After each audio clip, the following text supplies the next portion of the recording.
Hello folks, Jonathan Milam here with the Trumpet Review. I've got, and recently I've been on kind of an Adams binge. Let's see if you can see that there. Adams, beautiful, beautiful engraving there.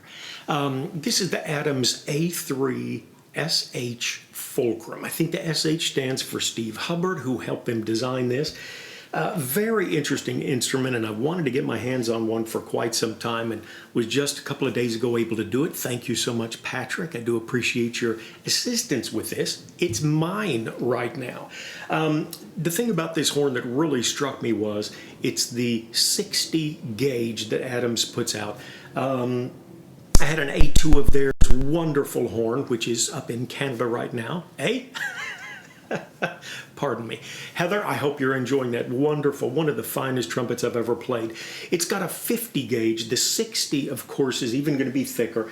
And I've got here, which I might compare to it, the Adams A5 as well, which is 45.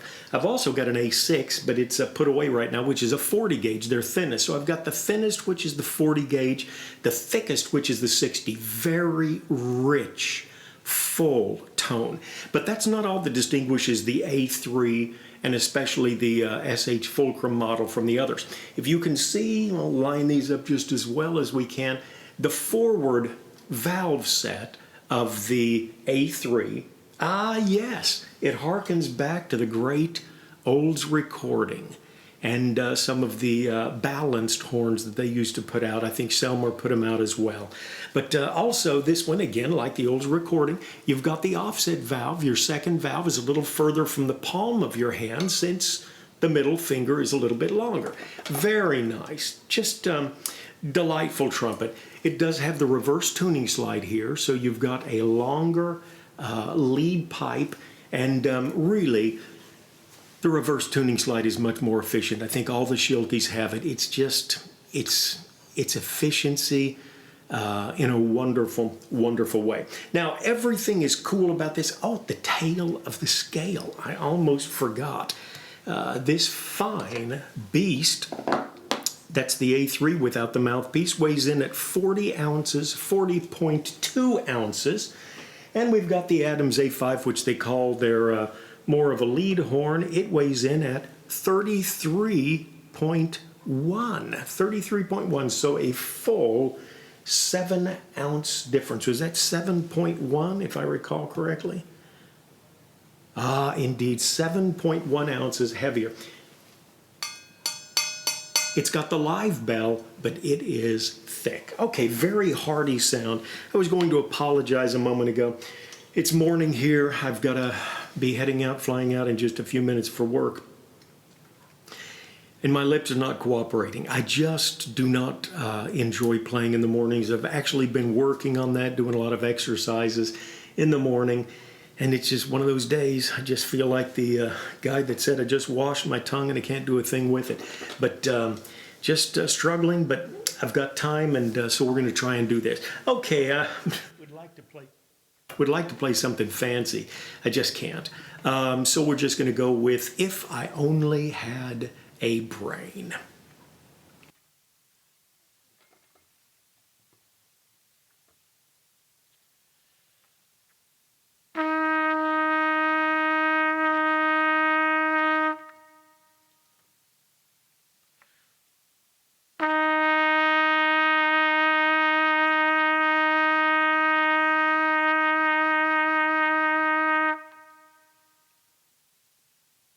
I had a guy on one of my videos recently, and he made the comment, you really don't need to play as much, just play a tone. Well, that was for him and my warm-up.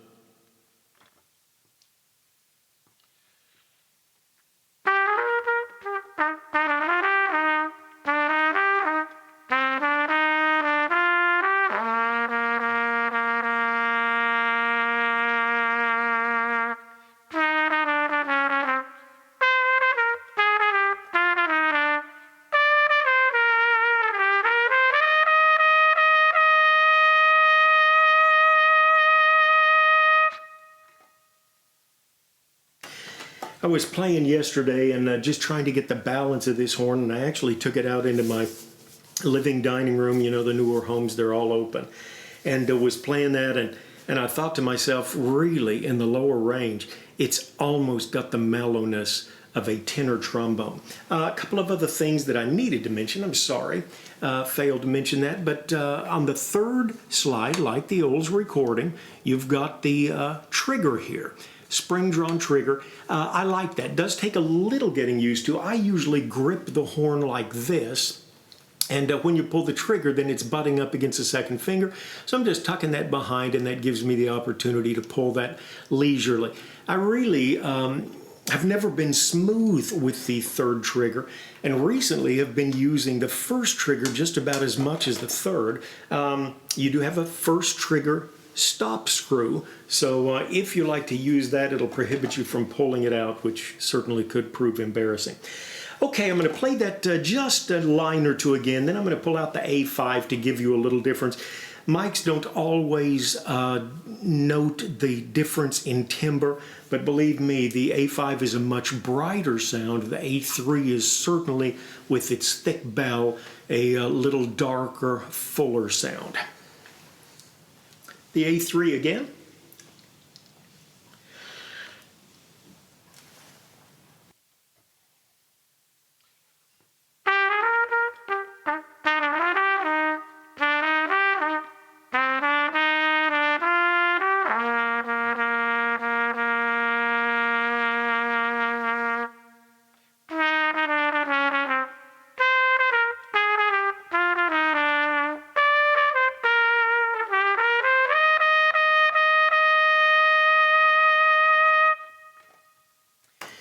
Okay, and right away we'll try that same thing on the A5, which is more of a lead horn, slightly larger bell, and thinner, much thinner gauge brass.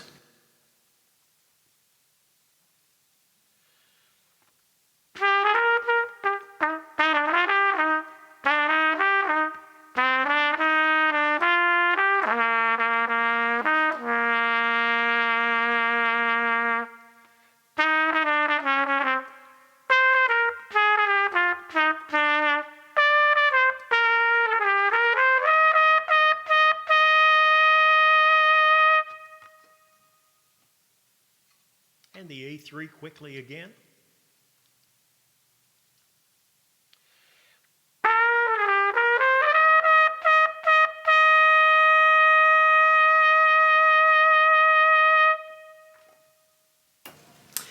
Beautiful horn, beautiful horn. Now, what are you going to use these for? If you're playing in an orchestra, I would think that the A5 would probably be a little brighter than the sound that they would want. On the other hand, the A3, what a rich, full sound. Just a really nice sound. If I were going into a recording studio, I would not want the A3. Now, I don't really light up a horn, fill it up like some, big, robust guys. Maybe they could use this as a lead horn. It would hurt me to try and do that, because for a lead sound, I'm wanting a very clear, sparkling sound. And with this thick bell, it's just, I think it is made for the orchestra. Or if you do small group jazz and you don't want to be the only shrill horn there, it would be marvelous for small horn or small jazz ensembles, to my way of thinking. But a lot of applications for it. I just don't know that I would want to go to a 4-hour gig where I'm trying to pierce over the rest of the band. Now, I'm going to take the largest trumpet mouthpiece that I've got. It's the Reeve C-to-J. It's 11 drill. If this isn't the mellow sound that you dream of, then we've got a problem. I think it's such a beautiful sound, and we'll try that same song. Now we'll try the Lord's Prayer. You go to a wedding, they want something very sober sounding, but they want the trumpet. This will do the trick.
Now I've thought, I've got a wild thing here, I've thought the wild thing would make a great flugel substitute because it's got the huge bell right through here. The throat is so big on the wild thing. We'll try it just a little bit and compare it again to the Adams A3.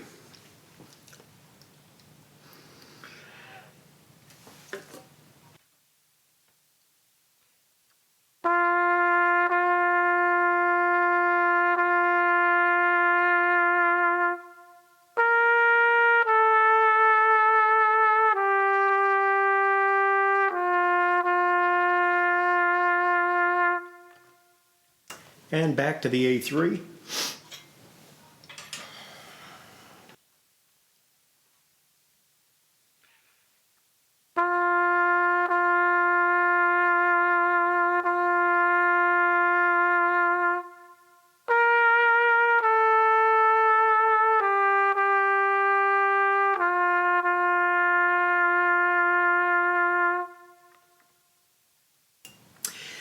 All right, folks, once again, that's the Adam A3, and we thank you, the Adams A5. We've got a wild thing that we pulled out as well.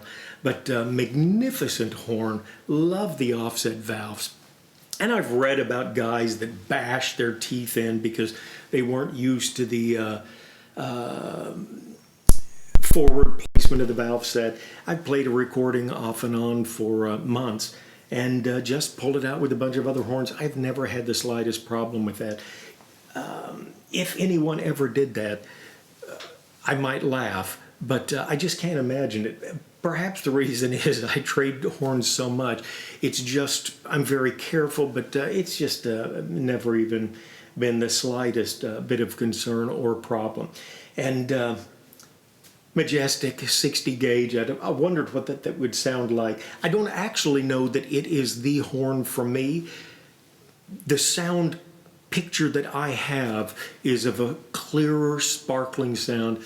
I come back to the old scripture that I was raised on, if the trumpet give an uncertain sound, who shall go forth to battle?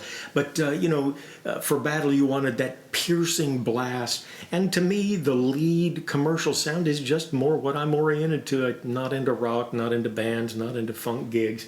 Those that do, God bless your heart.